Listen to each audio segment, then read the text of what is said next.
Yo, what's up mga quiz? Isang magandang gabi ng Wednesday sa atin lahat. Thanks God, nakatapos tayo ng pagtatrabaho natin ngayon na walang nangyaring masama at kapamakan sa sa araw na to. So, may na tayo magpasigaw mga quiz. Bali, muna tayo, balita muna tayo para sa mga update na napanood tsaka nalaman ko ngayong araw na to sa balita. So, umpisa na natin yung good news mga koy sa nangyayaring gera sa gitnang silangan.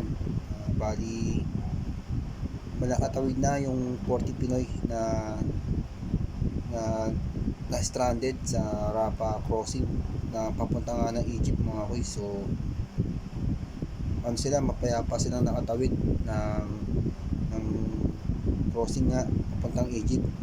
So walang nangyari mga koy, kaya thanks God talaga kasi unti-unti nang nakakauwi yung mga Pilipino natin na nakakaranas ng kaguluhan sa gitnang silangan nga sa labanan ng Israel at ng mga Hamas. So bali 46 nga yan mga koy, bali yung 6 nagpaiwan kasi sila dual citizen na sila mga koy, nakapag-asawa sila ng mga Palestine doon. So hindi rin nila maiwan yung mga asawa nila dahil nga doon sa Palestine na yan.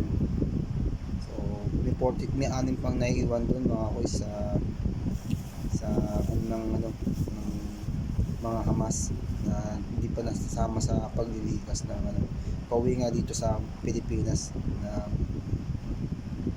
ng mga Pilipino. Yun yung good news yung mga koy. So tayo medyo kahit may nangyayaring masama na nakaguluhan nga, medyo nakakaligtas pa rin yung mga kababayan natin na naiipit doon. Pero yung iba ayaw na talagang umuwi kasi sila nagtuna kasi yung mga trabaho nila mga koy. So mas pinipili nga talaga nila na mamalagi na lang kahit magulo ang sitwasyon mga koy. So bali may pa mga koy, i-save pang mga Pilipino doon, mga nasa 77 person pa ang hindi pa nila napapatawid sa crossing para makauwi nga dito sa bansa natin. So sabi naman daw ng gobyerno, tutulungan daw nila yung mga tao tsaka yung mga kababayan natin doon na naiipit para makauwi na nga dito sa Pilipinas. Good news yan mga quiz para sa atin kasi kahit pa paano hindi sila nasa awake o na-injured sa nagaganap na kaguluhan nga doon mga quiz. So pagpasalamat natin yan sa Diyos para na kahit pa paano nga hindi mga Pilipino hindi nasaktan sa nabawian ng buhay. Dito tayo mga quiz, bali ngayong araw pala itong mga quiz, pinagdidiwang ng mga taga-Tacloban sa yung nangyari nga na Yolanda.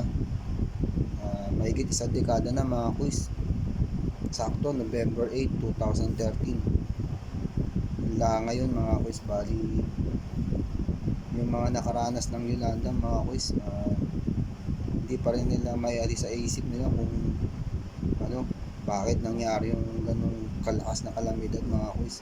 Kahit tayo naranasan natin yung mga quiz nakita natin sa TV kung paano yung Yolanda sirain yung isang bayan ng Tacloban sa nakakawa yung mga tao doon mga quiz sa nakaranas ng Yolanda nga na bagyo. So ngayon sineselebrate yun. Bali isang dekada ng mga survivor na naalala yung panahon na yun na kala mo tapos na ng mundo mga quiz. Napanood ko yun sa video mga quiz na grabe, sobra talaga na yung mga jeep, kotse, tricycle talagang taob mga quiz sa sobrang lakas ng hangin, nakakatakot. Kaya Bali, nag-ano nga yung mga survivor nun mga boys, yung mga nakaligtas dun sa bagyo na yun, na sobrang lakas na nangyari na yung bagyo na yung mga boys. So, kayo mga boys, bali, saan ba kayo ng mga panahon na yun mga boys, noong 2013 na nangyari yung Yolanda na yun?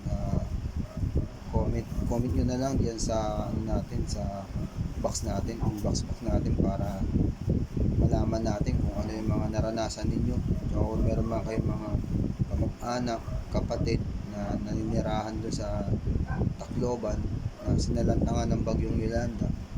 Bali, i-comment nyo dyan sa message box natin mga boys, para alam natin, tsaka maalala natin kung ano yung mga masasamang karanasan ng tao nung nangyari yung bagyong Yolanda nga mga boys.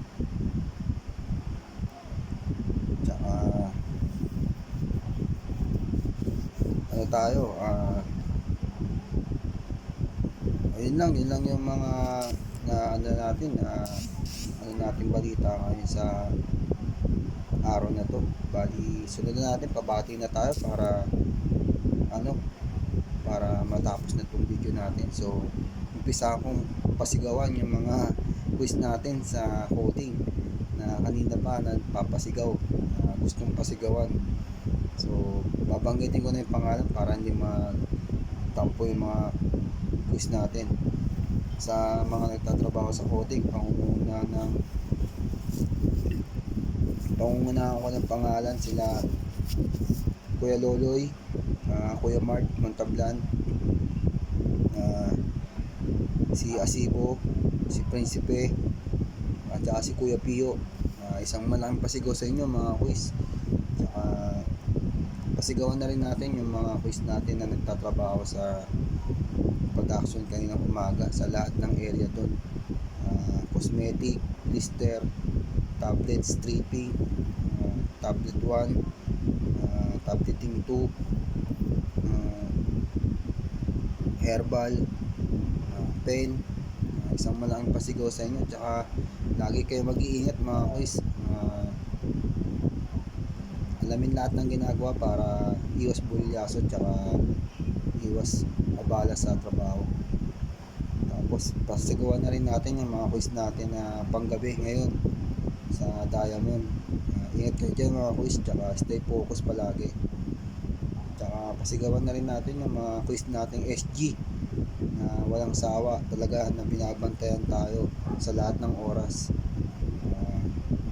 Banggitin ko yung mga pangalan nila, si SG Lamanero, SG Ampan, SG Ahael, tsaka si SG Romel.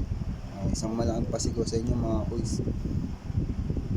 Tsaka pasigawan na rin natin yung mga quiz natin na masisipag na nagtatrabaho sa kalsada, na Angkas, Joyride, Grab, Food Panda. Ingat kayo mga quiz, tsaka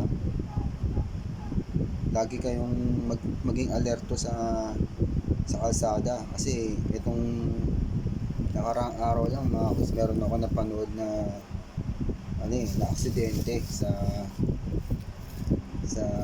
kalsada sa may Antipolo nga mga quiz. So ang bilis na magpatakbo mga quiz. So parang yatang mga nakainom yata mga quiz, mga kabataan. So sa sobrang bilis nila magpatakbo, bumangga sila sa truck mga quiz. So sad to say, namatay yung 4 na laman ng kotse mga quiz. So talagang may dun na kasalanan pa ng truck o ganyan. Pero kita sa CCTV tsaka yung IG nung na video na sila yung malakas patakbo mga quiz. Kaya lahat ng mga nagtatrabaho ng motorista natin na mga quiz sa kalsada, ingat kayo tsaka alerto kayo, kasi hindi natin alam kung anong disgrasya ang pwedeng mangyari sa lahat ng oras. Kaya ingat kayo mga quiz.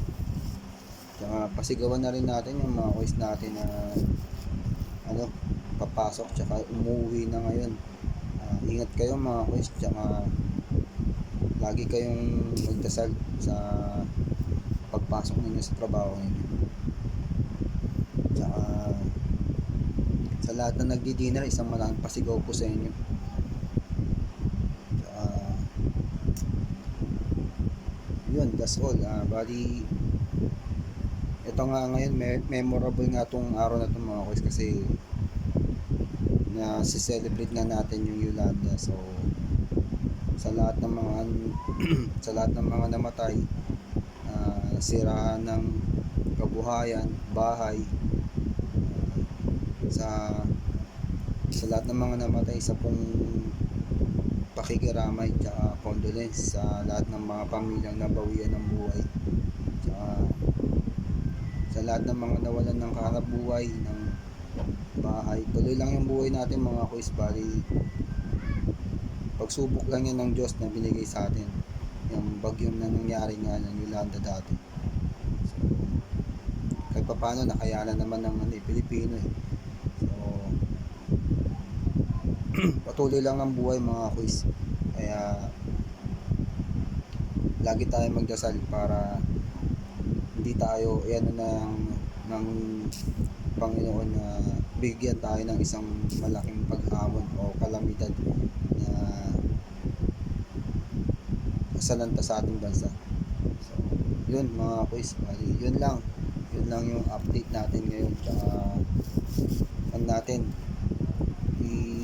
isa-isip natin yung nangyari ngayong araw na to, kasi memorable talaga tong araw na to mga kuis, na November 8 nga, na nasalanta ng bagyong, napakalakas ng bagyong bansa natin, na nagngangalang Yolanda nga mga kuis. So marami pa mangyayaring ganyan, kasi may climate change na tayo mga kuis eh. So tayo rin din yung aani ng mga ginagawa natin sa panahon. Kaya hindi pa sa ngayon, pero pagdating ng panahon, paghandaan na lang natin mga kuis. So okay na, that's it. Bali yan lang yung masasabi ko ngayong gabing ito mga kuis. Tsaka ingat tayo palagi sa lahat ng ginagawa natin sa araw-araw. O sige na, bye bye na, good night, God bless. Always pray, tsaka always healthy sa lahat. Bye bye, peace.